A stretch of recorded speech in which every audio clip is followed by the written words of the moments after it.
नमस्कार.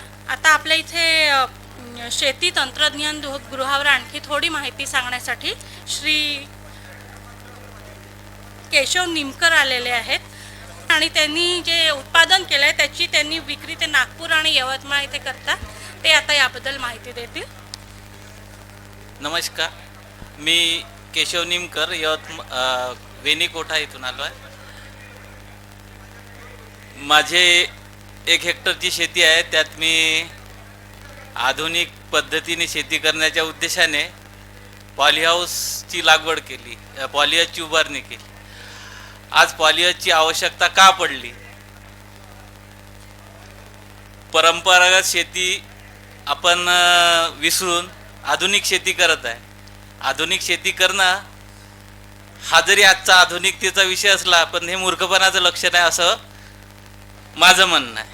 विज्ञानाचा वापर करून निसर्गासोबत आपण कॉम्पिटिशन केली. त्या स्पर्धेत निसर्गासमोर माणूस हारला आणि वातावरणात बदल झाला. विद्वान लोक जे होते, म्हणजे कृषीतज्ञ, ज्यावेळेस माझे वडील अंगठाबहाद्दर होते, त्यावेळेस याच हरित क्रांतीच्या नावाखाली आपल्या कास्तकाराला निगेटिव्ह ज्ञान देऊन राष्ट्रीय उत्पन्न वाढवण्याच्या उद्देशाने शेतीचा ऱ्हास करण्याकरिता रासायनिक खताचा वापर करायला लावला. एक मी साधं उदाहरण सांगतो. 1995 साली मी ज्यावेळेस शेती करण्याच्या उद्देशाने आधुनिक शेती करू बा या उद्देशाने मी माती परीक्षण करायसाठी एक कृषी तज्ञाकडे, म्हणजे माती परीक्षण तज्ञाकडे गेलो. MSc ॲग्री झालेले कृषी ते अधिकारी होते. त्यांनी मला पहिला प्रश्न विचारला की बा तुम्ही माती परीक्षण करता म्हणजे काय, म्हणजे उद्देश काय तुमचा? तर म्हटलं सर, आधुनिक शेती करायची आहे, आपल्या जमिनीची पोत वगैरे पाहायची आहे. तर त्या उद्देशाने म्हटलं आपल्याला शेती करायची, आधी माती परीक्षण करणं आवश्यक आहे. या उद्देशाने मी आलो म्हटलं. त्यांनी एक, आता काल्पनिक म्हणा किंवा त्यांनी अनुभवलेला अनुभव सांगितला. माझे वडील, मी ज्यावेळेस म्हणजे शिकत होतो त्यावेळेसचा अनुभव आहे म्हणे, म्हणजे जे अधिकाऱ्यांनी सांगितलं, माझे वडिलांनी म्हणे 1 एकरात 10 क्विंटल ज्वारी पिकवली. माती परीक्षण करून रासायनिक खताचा वापर करून संकरित ज्वारी त्याच 1 एकरात 25 क्विंटल पिकवली आधुनिकतेच्या नावाखाली. माझ्या वडिलाला कधी पुरस्कार दिला नाही. 25 क्विंटल कापूस ज्वारी पिकवणाऱ्याचा सत्कार झाला, रेडिओवर नाव झालं. शासनानं त्याचा वापर करून घेतला प्रसिद्धीसाठी. दुसऱ्या वर्षी माझ्या वडिलाचं उत्पन्न तेवढंच राहिलं, याचं उत्पन्न 25चं 15, 20वर आलं, 20चं 15वर आलं आणि चौथ्या वर्षी त्याला आत्महत्या करायला लागली. आपण राष्ट्रीय उत्पन्न वाढवलं. माझ्या वडिलांनी 2 क्विंटलचा खर्च करून 8 क्विंटलचं उत्पन्न 1000 रुपयाच्या हिशोबाने जरी भाव केला तर दरवर्षी 8000 रुपये उत्पन्न फायद्यात होता. पहिल्या वर्षी यांनी 25 क्विंटल पिकवल्याच्या नंतर 15 ते 20,000 रुपये खर्च आला. 10 क्विंटल उत्पन्न म्हणजे 10,000चं उत्पन्न झालं. दुसऱ्या वर्षी 20वर आलं तर उत्पन्न खर्च तेवढाच झाला, उत्पन्न घटलं. चौथ्या वर्षी त्याला आत्महत्याची, म्हणजे 10 क्विंटल झालं तर 20,000 रुपये उत्पन्न आलं. 20,000 रुपये खर्च आला आणि 10,000 रुपये उत्पन्न आलं. त्यामुळे चौथ्यावरती त्याला आत्महत्या करायला लागली. माझ्या वडिलांनी कंटिन्यू माझीवाल्या जमिनीची शेतीची पोत बिघडवली नसल्यामुळं त्यांना सरासरी वर्षानुसार पाणी, वातावरणाचा जसा परिणाम होता तरी त्याच्या उत्पन्नात घट झाली नाही. आणि त्यामुळं मी MSc ॲग्री होऊन आज या खुर्चीवर बसलो आहे. तर तुम्ही मला सांगा म्हणे का तुम्ही मातीची परीक्षण कराल का नाही कराल? म्हणजे सांगायचं तात्पर्य, आपण आपल्या म्हणजे सदृढ मातेपोटी सदृढच मुलगा जन्माला येईल. आपण आपलीवाली माता हिला कुपोषित करून टाकला आहे. कुपोषित करण्याच्या मागचं कारण रासायनिक खताचा वापर, राष्ट्रीय उत्पन्न वाढवलं, स्वतःचं उत्पन्न घटवलं. आणि अशा या प्रतिकूल परिस्थितीत आज आपण या स्टेजवर येऊन पोहोचलो आहे की ओपनमध्ये शेती करणे शक्य नाही. त्याच उद्देशाने एक आधुनिकतेचा वापर, जे वजन व्हायचं प्रमाण वाढलं. 3 धुऱ्यावरचं पूर्ण आपण जे हे असते कुंपण ते साफ केलं.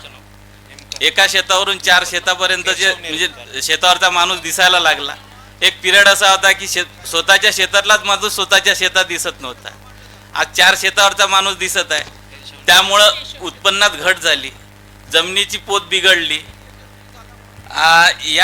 या वातावरणाच्या विरोधात उत्पन्न घेण्याकरिता हे आधुनिकतेची वापर म्हणजे पॉली हाऊस असं माझं वैयक्तिक मत होतं आणि त्या उद्देशाने मी पॉली हाऊस केला. पॉली हाऊस केल्याच्या नंतर नैसर्गिक पद्धतीने रासायनिक खताचा जो त्यांनी म्हणजे हे दिला आहे, स्टेज दिली आहे, तर मी माझ्या नैसर्गिक पद्धतीने अजूनही मी माझ्यावाल्या शेतात जैविक शेतीचा जीवामृतचा वापर करून आज जे जरबेराचं उत्पन्न घेतो. विदर्भात आमच्या नांदेड साईडला भरपूर म्हणजे चांगलं वातावरण आहे आणि यवतमाळात माझं पहिलं पॉली हाऊस असल्यामुळं मला यवतमाळला मार्केट मिळालं.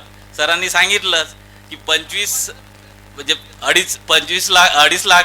ते 3 लाख रुपये आज मी विदर्भाच्या हिशोबाने जर केलं आणि माझ्यावाल्या म्हणजे याचं जे उत्पन्न आहे म्हणजे लागवड आहे, लागवडीच्या खर्चाच्या मानाने जर विचार केला तर मी नैसर्गिकदृष्ट्या समाधानी आहे.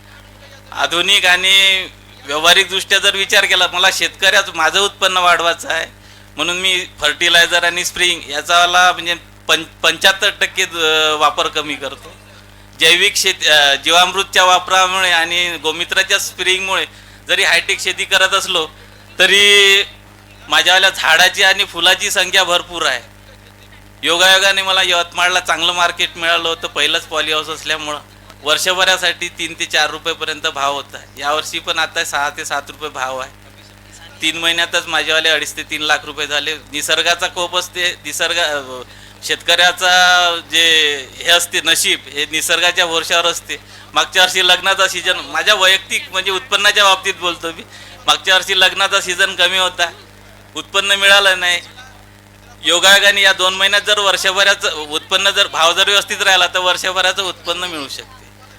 मला एवढंच म्हणायचं आहे का 10 गुंठ्याच्या शेतीमध्ये जर म्हणजे पाव एकरात जर आपण 2.5 ते 3 लाख रुपये उत्पन्न घेऊन राहिलो तर आजच्या कापूस आणि सोयाबीन तुरीच्या हिशोबाने जर विचार केला तर ते थोडंसं जास्तच आहे असं वाटतं.